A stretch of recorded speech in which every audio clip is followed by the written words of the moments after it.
आज सुबह सुबह हमें सूचना मिली थी रामनगर गांव में जो चेरई चौकी ओसिया थाना क्षेत्र में आता है और जिस पे तत्परता से सीनियर ऑफिसर्स, मैं, कलेक्टर साहब, आईजी साहब, डीसी साहब पहुंचे और एफएसएल टीम को बुलाया, डॉग स्क्वाड को भी बुलाया और कुछ जो आसूचना मानवीय आसूचना के आधार पर हमने इन्वेस्टिगेशन चालू किया, जिसमें जो आज जिस परिवार में मृत्यु हुई है उन्हीं के परिवार में जो रिश्तेदार हैं और उनके ताऊ के लड़का जो पप्पू राम है, उसे अभी हमने डिटेन किया है और उससे अभी गहनता से पूछताछ चल रही है। मर्डर वेपन उससे बरामदगी के प्रयास चल रहे हैं। पप्पू राम सन ऑफ भैरा राम, उम्र 19 साल है और पूर्व में कुछ जो इनके बीच में रंजिश हुई है उसको लेकर भी गहनता से अनुसंधान चल रहे हैं। प्राइमा फेसी अभी दो बातें आई हैं कि कुछ तो एक इन्होंने ज़मीन का विवाद बताया कुछ साल पहले था और कुछ जो एक्यूज्ड परिवार है, जो आरोपी परिवार है, उसके एक लड़के की मृत्यु सूरत में हुई थी, जिसको लेकर वहाँ पे अनुसंधान गुजरात पुलिस में जो चल रहा है उसकी भी हम लोग डिटेल लेंगे। कुछ ये बात आई है कि उस जो घटना हुई है उस आरोपी परिवार के लड़के के साथ, उसमें कहीं इन्हें शक था कि इस परिवार का हाथ है और इसके लेकर भी रंजिश थी। तो दो एंगल है और अभी एग्जैक्टली कहना बहुत जल्दबाजी होगा, तो हम लोग हर एंगल जो है इन्वेस्टिगेट कर रहे हैं और इसने अभी हमें जो बताया है कि हत्या कैसे की, सुबह 4 बजे आया और कुल्हाड़ी के माध्यम से हत्या करके जलाया है और कुल्हाड़ी भी इसने हमें अभी बताया है कि कहाँ फेंका है, वो भी हम लोग अभी बरामद करेंगे और इसमें सारे एंगल से अभी इन्वेस्टिगेशन ओपन है। ये एक प्राइमरी जो फाइंडिंग्स आई हैं वो अभी हम आपसे शेयर कर रहे हैं। इसमें अभी हम लोग टेक्निकल डिटेल भी लेंगे और हर तरह का डिटेल जो है करेंगे। मल्टीपल टीम्स हमने बनाई हैं, लगभग पूरे ज़िले के जो टॉप ऑफिसर्स हैं उनको हमने सुबह बुला लिया था।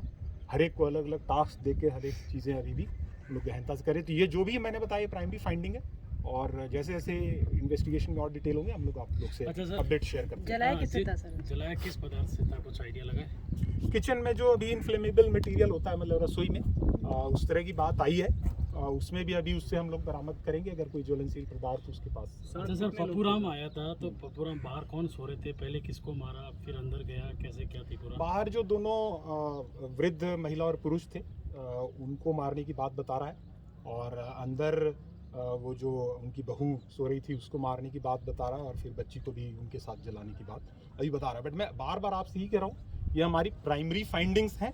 Detailed investigation, technical analysis, forensics report, postmortem report आने के बाद हम लोग अगर कोई स्टोरी में और अपडेट आएगा तो हम लोग आपसे शेयर करेंगे। ये पूरी घटना में एक ही शामिल है, पप्पू राम? अभी हमने एक को अरेस्ट किया और अभी हम कुछ इस पर कह नहीं सकते हैं। हम लोग जैसा कि आपको बताया टेक्निकल एनालिसिस करेंगे, लोकेशंस लोगों को देखेंगे कि इससे बातचीत हुई, इसके फ़ोन का एनालिसिस करेंगे। तो मैं बार बार यही कह रहा हूँ कि ये प्राइमरी फाइंडिंग है और अभी जो हमने किया है उसका मैं आपको अपडेट दे रहा हूँ। पोस्टमार्टम को लेकर क्या है? पोस्टमार्टम मौके पर कलेक्टर साहब ने बोर्ड गठित करवा दिया था और मौके पर ही पोस्टमार्टम जारी है और हमारी जो एक्सपर्ट टीम है वो लगी हुई है। एफएसएल भी बहुत ही गहनता से सीन का एनालिसिस कर रही है। आईजी साहब ने भी स्वयं अपने निर्देशन में एफएसएल टीम को भी गाइड किया है कि क्या इसमें और हम लोग एविडेंसेस ले सकते हैं। तो कोई भी एविडेंस हम अनटर्न्ड नहीं छोड़ रहे हैं और कोई भी एंगल हम लोग अभी अनटर्न्ड नहीं छोड़ेंगे, सारे एंगल्स ओपन है। ठीक है सर से। yes, why not? अच्छा सर, पूरे घटनाक्रम है, क्या लग रहा है, जमीनी विवाद है या? अभी जो प्रारंभिक जो इनपुट्स आया है उसमें ऐसा लग रहा है कि इनके बीच में ज़मीन को लेकर डिस्प्यूट चल रहा है। आपस में एक भाई है, उसके औलाद नहीं है और ये जो आरोपी है इसके 4 भाई हैं। इसके जो चाचा के ताऊ के जो लड़के हैं वो 4 हैं। तो जिस भाई के औलाद नहीं है उसकी जो हिस्से की ज़मीन है, इसके बारे में अभी ये भी इनपुट्स आया है कि 4-5 साल पहले इस ज़मीन को बेचने को लेकर के इनके डिस्प्यूट हुआ था कि इस ज़मीन को आप नहीं बेच सकते और जो मृतक परिवार है इसके ऊपर इनको संदेह था कि ये कभी भी उस ज़मीन को बेच सकते हैं, अपने नाम लगवा सकते हैं। इसको लेके इनके बीच में डिस्प्यूट्स हुआ और वो ये भी आया कि सिविल सूट्स तक ये केस गया, बाद में इनके राजीनामा हुआ। मीनवाइल अभी जो लास्ट ईयर गत वर्ष जो ये आरोपी है इसके एक भाई की गुजरात में सूरत में संदेहजनक परिस्थितियों में मृत्यु हुई है और उस मृत्यु को लेकर के इनके मन में ये संदेह था कि उस मृत्यु में इस परिवार का हाथ है या इन्होंने वो मृत्यु षड्यंत्रपूर्वक करवाई है। इसको लेके इस युवक के और इनके परिवार में संदेह था और ये जो घटना हुई है इसमें जो ही हमें पता चला आज की इस प्रकार से 4 की हत्याएं हुई है और तत्काल हमने मतलब पुलिस अधिकारी यहाँ पे मौके पर पहुँचे। हमारी जो साइंटिफिक टीम है, एफएसएल की टीम है, हमारी डॉग स्क्वाड है, सबको तत्काल यहाँ पे भेजा गया। हमारे एसपी साहब और चुनिंदा जो पुलिस ऑफिसर है वो तत्काल मौके पर पहुँचे और हमने कड़ी से कड़ी जोड़ने का काम अभी हमारा चल रहा है और ये केस बिल्कुल क्रिस्टल क्लियर है, पर्दाफाश हो गया है लगभग।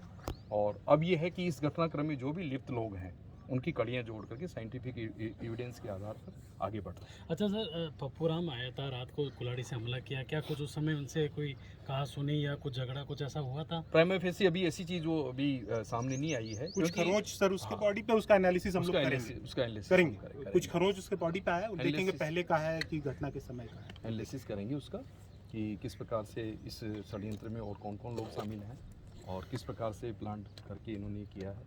ये इन्वेस्टिगेशन का अभी मुद्दा है जो गहनता से चल रहा है। लेकिन मैं ये कहना चाहता हूँ कि पुलिस के पास जो ही इतला मिली, पुलिस ने हमारा जो रेस्पॉन्स टाइम है उसको क्विक से क्विक रेस्पॉन्स करते हुए वरिष्ठ अधिकारीगण मौके पे पहुँचे हैं।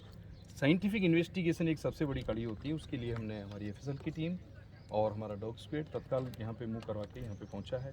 सभी हमारे चुनिंदा पुलिस ऑफिसर हैं जो कि इन्वेस्टिगेशन का अच्छा अनुभव रखते हैं, उनको सबको इसमें साथ में लगाया है और जिला प्रशासन की तरफ से भी वरिष्ठ अधिकारी यहाँ पर पधारे हैं।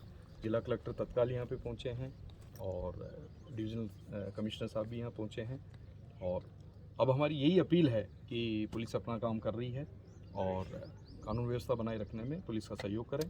अनावश्यक जो भ्रम फैलाया जा रहा है या जो लोगों को उकसाने का काम किया जा रहा है वो नहीं होना चाहिए। शांति व्यवस्था में सहयोग करना चाहिए। Thank you sir.